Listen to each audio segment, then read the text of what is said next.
তারপরে টেস্টটা অ্যানালাইজ করা ততটাই ইম্পর্টেন্ট যতটা টেস্ট দেওয়া।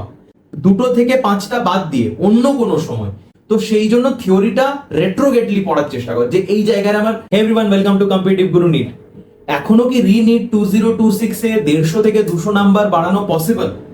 হ্যাঁ পসিবল। কিভাবে?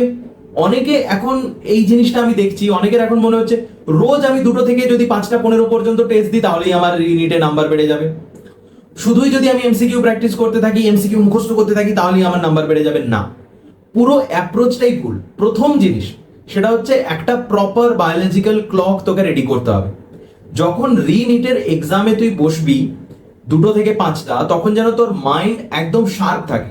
তাহলে কি প্রত্যেক দিন 2 থেকে 5টা 15 পর্যন্ত টেস্ট দিতে হবে? না, প্রত্যেক দিন 2 থেকে 5টা 15 পর্যন্ত টেস্ট দেওয়ার দরকার নেই। অল্টারনেটিভ ডেজে টেস্ট দে।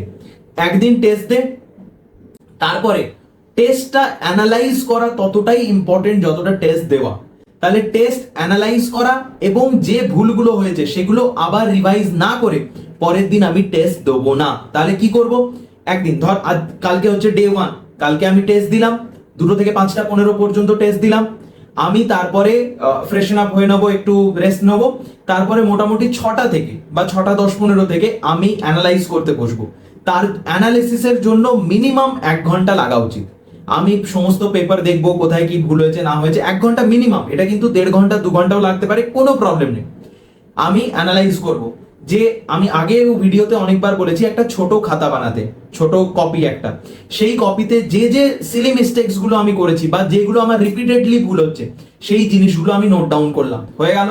তারপরে এই জিনিসটা মোটামুটি 7:30টা 8টার মধ্যে কমপ্লিট হয়ে গেল।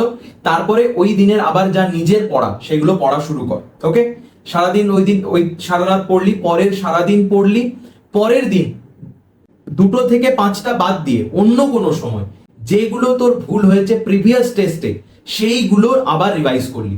তাহলে ওই দিন 2 থেকে 5টা কি করবি? Time bound MCQ practice. সেটা ফিজিক্সের হতে পারে, কেমিস্ট্রির হতে পারে, বায়োলজির হতে পারে। তোর মাইন্ড যেন ওই 2 থেকে 5টা পর্যন্ত একদম লেজার শার্প থাকে। কোনো ধরনের কোনো লেথার্জি, কোনো ধরনের কোনো লেজিনেস ওই সময় যেন না আসে। তো ওই সময় টাইম বাউন্ড এমসিকিউ করতে হবে। তাহলে একদিন টেস্ট দিলি, পরের দিন ওটা রিভিশন স্ক্রুটিনি সবকিছু করলি, আবার ডে 3তে তুই টেস্ট দিবি। তাহলে এই জিনিসটাই কি বললাম, first of all biological clock maintain করা। মানে যেদিন রি-নিট 2026 থাকবে তুই নিশ্চয়ই 2টোর সময় পরীক্ষা, তার মানে তুই 11টা কি 12টায় ঘুম থেকে উঠবি না, তুই 7টা 8টার মধ্যে ঘুম থেকে উঠে যাবি। তাহলে ওইটা ফলো করার চেষ্টা কর যে সকালে আমি 7টা 8টার চেয়ে বেশি দেরিতে উঠবো না। তার জন্য যদি আমাকে রাতে তাড়াতাড়ি ঘুমোতে হয় তাড়াতাড়ি ঘুমাবো, 12টা 1টার মধ্যে ঘুমিয়ে নে, শুয়ে পড়। 3টে 4টে পর্যন্ত জাগার অত রাত জেগে পড়ার কোনো দরকার নেই, সকালে উঠে পড়। 12টা 1টার মধ্যে ঘুমিয়ে গেলি, সকালে উঠলি, পড়াশোনা করলি। তাহলে বায়োলজিক্যাল ক্লক মেনটেন থাকলো। And question paper analysis is as important as mock test.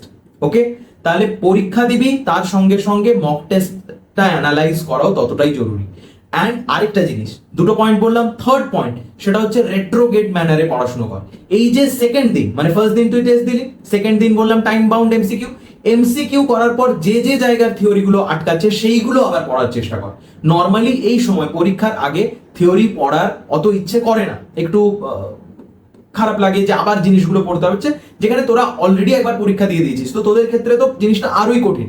তো সেই জন্য থিওরিটা রেট্রোগেটলি পড়ার চেষ্টা কর যে এই জায়গায় আমার কোয়েশ্চেনগুলো আটকাচ্ছে, তো এই জায়গার থিওরিটা দেখে নি। দ্যাটস অল, এই 3টে পয়েন্ট। তাহলে বায়োলজিক্যাল ক্লক, মক টেস্ট দেওয়া অ্যান্ড অ্যানালিসিস, তার সঙ্গে একটা আলাদা কপি বানানো, সেই কপিটা মক টেস্ট দেওয়ার আগে রিভাইজ করা, অ্যান্ড থার্ড কি, রেট্রোগেটলি পড়াশোনা করা। ওকে, দ্যাটস অল।